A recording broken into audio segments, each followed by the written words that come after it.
राधे राधे महाराज जी। महाराज जी, संन्यास लेते समय आपको ईश्वरीय प्रसाद की अनुभूति का इतना प्रबल विश्वास कैसे था कि जिसने आपको संन्यास के इस सिद्ध द्वार तक पहुंचा दिया? मतलब पता नहीं क्या था, बच्चा थे ना, जब हम स्कूल से आते और वो बस्ता कहीं ऐसे टांगते तो अम्मा और पिताजी सबके ध्यान की तरफ वृत्ति आती, लगता सब मरेंगे एक दिन, सब छोड़ेंगे। तो सत्य क्या है? मतलब कहीं ना कहीं पूर्व जन्म का कोई बीज था जो सत्य के लिए हमें प्रेरित करता। सत्य क्या है? फिर कौन सा थे मेरा? आखिरकार मरना ही है, तो फिर सत्य क्या है? खोज करते मन में, क्या क्या सत्य है, क्या सत्य है? तो रोज शाम के हमारे जो शरीर के बड़े भाई थे वो भागवत सुनाते थे, आधा घंटे पूरा ऐसे परिवार बैठता था। तब बड़ा सात्विक ऋषिकुल मतलब मोहल्ले में प्याज लहसुन भी नहीं आता होगा, ऐसा सात्विक हुआ। तो उस भागवत से पता चला कि भगवान की प्राप्ति ही जीव का परम लक्ष्य है। तो पूर्व का तप होगा, भजन होगा जरूर, क्योंकि बाल्यावस्था में ऐसी लगन मतलब मुश्किल होती। बस मन ने ठान लिया, 9th पास हुए थे, भागो संसार से, भागो, भगवान की प्राप्ति करनी है। हमें यह भी पता नहीं था कि भगवान की प्राप्ति के लिए गुरु बनाया जाता है, संत वर्ण का अभी कुछ ज्ञान नहीं था। बस एक भागो भागो, भाग करके एक नंदेश्वर शंकर जी का धाम है, वहां रुके। तो वहीं से दृढ़ विश्वास विश्वनाथ जी भगवान शंकर ने करा दिया, अब आजीवन घर नहीं जाना और मुझे भगवान की प्राप्ति करनी है। बस सब संयोग बनते चले गए, सदगुरु मिला, पर कहीं अटकने नहीं दिया, कहीं फंसने नहीं दिया। अच्छा, ऐसा जीवन रहा कि कभी पूरे जीवन में वृंदावन के सिवा हमें कभी रसोई से भोजन नहीं मिला कि हम ऐसे बैठे हमें कोई पवा रहा है, कभी जिंदगी में। या शंकर जी का मंदिर खंडहर, ऐसे घर गृहस्थी में कभी एक रात भी पूरे जीवन में, जवानी पूरी निकल गई, हमारा स्वभाव ऐसे ही था, ऐसे ही बात करना।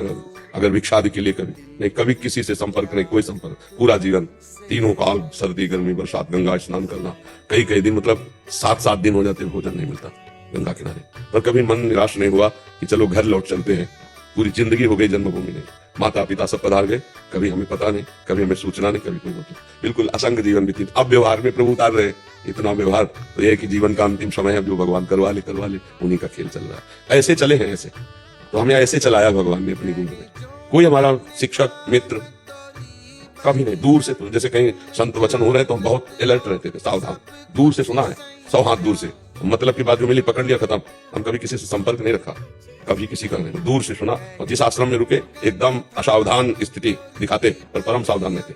जहां देखते यहाँ फंसा होने वाला है, अपना कमंडल दंड उठाया, चल दिया, कोई मतलब नहीं, कब चले गए, कहां चले गए, कोई मतलब नहीं। ऐसे जीवन कटा है पूरा, असंग जीवन, पशुवत जीवन।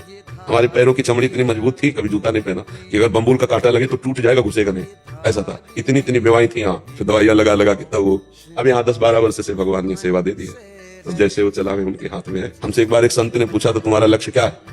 तो उनका श्वान प्रवृत्ति की तरह, जैसे कुत्ते को एक बार टुकड़ा डालो, फिर डंडा मारो तो चलो, फिर कुछ करो, फिर टुकड़ा डालो, फिर आ जाएगा, 10 बार करो तो 10 बार आ जाएगा, 10 बार दफा, उसका कोई मान नहीं। फुटपाथ में सोता है, मर जाए तो उसकी अंत्येष्टि क्या करने वाला कोई नहीं, ऐसा जीवन चाहते थे। कोई पूछने वाला न हो, एकांत में बैठकर केवल भगवान के लिए रोए, केवल उनके लिए तड़पे। अब उनका खेल, अब वो सब करवाना चाहते तो कौन रोक सकता है? नहीं तो हमारा जीवन का लक्ष्य यही था, एकांत में भगवान के लिए बैठकर रोऊं, रात दिन भगवान के निरंतर चिंतन में रहूं, और मर जाऊं तो कोई पूछने वाला न हो, अंत्येष्टि क्रिया करने वाला न हो, ऐसा भाव था। 3 नियम लिए थे जीवन में। कभी पैसा अपने पास नहीं छूंगा, रखूंगा नहीं। हमारा दूसरा, राजकीय विभाग में कभी हमारा नाम नहीं होगा, न जमीन न पे। तीसरा, कभी जिंदगी में शिष्य नहीं बनाऊंगा। 3 नियम लिए थे, एक नियम टूट गया, गुरु आज्ञा, शिष्य बनाना। आज तक हमारे पास एक पैसा नहीं, एक हमारे नाम कोई जमीन नहीं, कहीं भी राजकीय विभाग में कहीं भी कुछ नहीं। ऐसे सत्संग किया, ऐसे किया, जो आया ये उठाए, संत जन है, दिखाओ। हमारा कोई ना हिसाब से मतलब है, ना हमारा कोई लेने देने से। जहां हम रह रहे हैं वो एक शिष्य का फ्लैट है, वही आज भी खर्चा चला रहा है पूरा उसका, उसमें हम केवल रह रहे हैं। जो गाड़ी है वो आने जाने के लिए 2-3 शिष्यों की है गाड़ी, जिसमें बैठो चले आओ छोड़ दो। ना हमारा गाड़ी, ना रुपया, ना पैसा, ना भाई। एक चीज में ये जो शिष्य, ये गुरु आज्ञा हुई कि मंत्र दो, शिष्य बनाओ, जीवन का जो।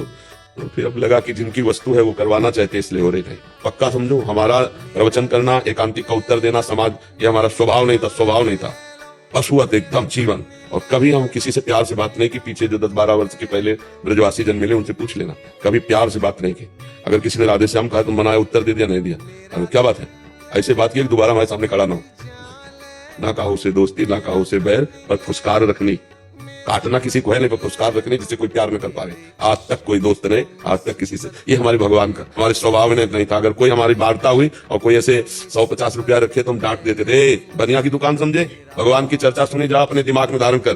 पूरा जीवन ऐसे ये उसी का लाभ आपको मिल रहा है। ये भी बात सुनो, हम कोई पढ़े लिखे ग्रेजुएट नहीं है, हमको कोई व्याकरणाचार्य और शास्त्री नहीं है। जो जीवन में मिला है उसी का लाभ आपको मिल रहा है।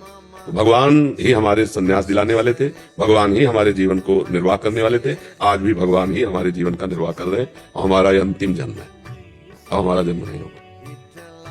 जैसे होता है ना कि हम छक गए, हमें पता चल जाता है ना, ऐसे हम छक गए, हमें अंदर से पता चला, बार बार अंदर से हो गया काम, बस अब इंतजार है शरीर छूटने का। जो जो सेवा बल जाए, शरीर छूटा अपने स्वरूप में स्थित है सब पक्का।